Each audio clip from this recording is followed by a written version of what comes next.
We agree in principle with the underlying idea of this resolution that there should be ceiling put on the income to begin with of the civil servants.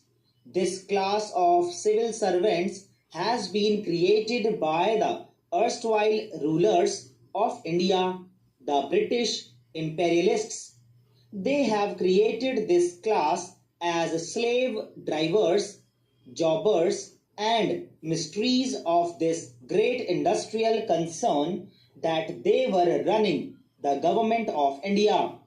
After freedom, more particularly today, when we are thinking in terms of planning, when we are thinking in terms of closing the gap between the high and the low income in this country, when we are thinking in terms of raising the living standards of the common people, we have got to think in terms of even slashing the highest salaries that have been awarded to this class of people, to this class of civil servants by the earlier rulers of this country. As trade unionists, we have very bitter feelings. My friend Professor Kishan Chand has just now said that there should be ceiling even on industrial income, even on payment of salaries to the managers and the managing staff of private concerns and commercial and industrial concerns. I entirely agree with that proposition. As trade unionists, when we present a case for wage increases, we have been shouting in every place, in every industry, that every concern wants to give higher salaries to the managerial staff in order that they may get the incentive to curb the workers, in order that they may work upon the workers as slave drivers, as mysteries, etc. I entirely agree with Professor Kishan Chand that even the salaries of such people must be slashed, even they must be asked to receive a lower income. Just as a private industrialist, in the interests of the exploitation, in the interests of curbing down ordinary labor, wants to pay higher salaries to the supervisory staff, to the managerial staff.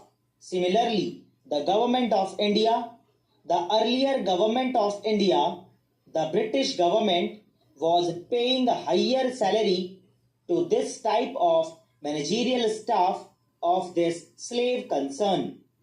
Today, sir, we are thinking in terms of covering up this gap, of shortening this gap, and in such circumstances, it is absolutely necessary that on the one hand, we raise the incomes of the lower income groups, and on the other, slash down the incomes of the higher salaried people.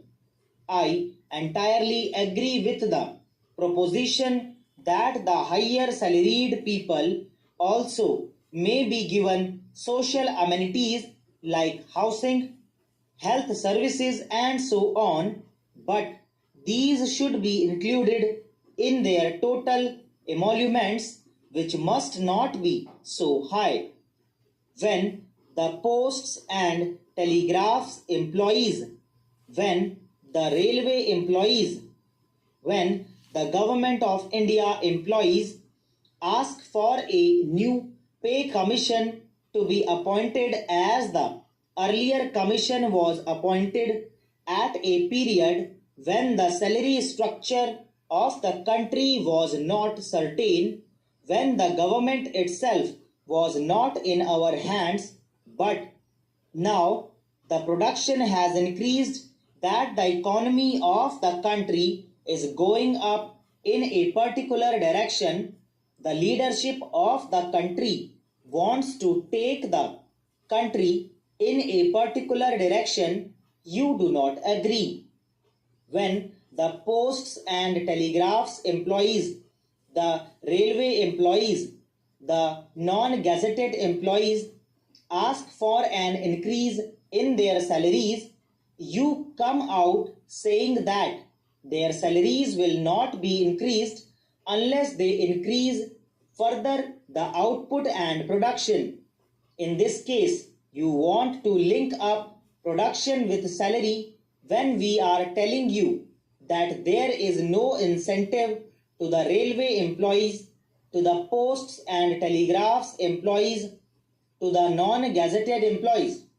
You do not say anything, but you say that there should be incentive to the ICS officers, the police commissioners, and to all these people in the shape of high salaries. This is your policy. But, sir, this policy does not hold good with the declaration of a socialistic pattern.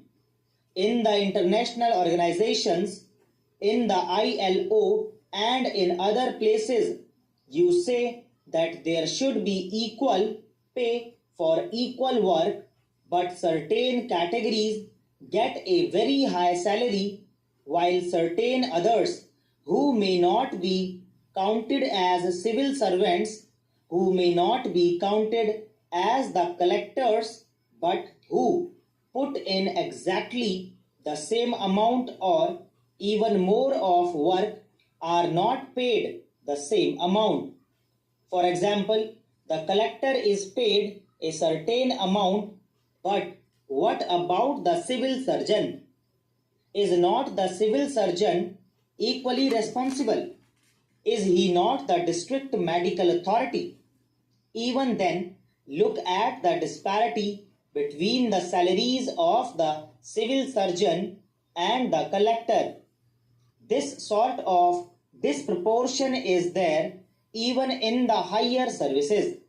There is disproportion not only between the higher services and the lower services, but there is disproportion even between the higher services of different categories among the forest services, judicial services, medical services, engineering services.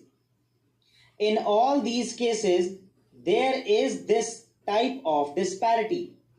The nature of work, the amount of work, the total energy expended may be the same or even more, but the salary given is less.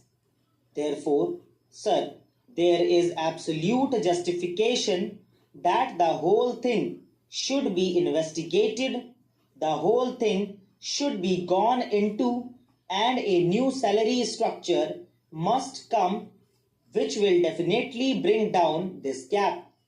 Mr. Deputy Chairman, sir, I am really very happy that my friend Mr. Mukherjee has placed this resolution before the House. Just at present, I am not considering the feasibility of implementing it, but it gives us an opportunity to examine the approach that is adopted by the Planning Commission as well as by the government. My line of argument would be more or less similar to that of Professor Ranga. If one reads the Planning Commission's report, it makes a very disappointing reading. When coming to the income of the professional people as well as the commercial classes, the objective before the Planning Commission is 30 times the minimum income. दोस्तों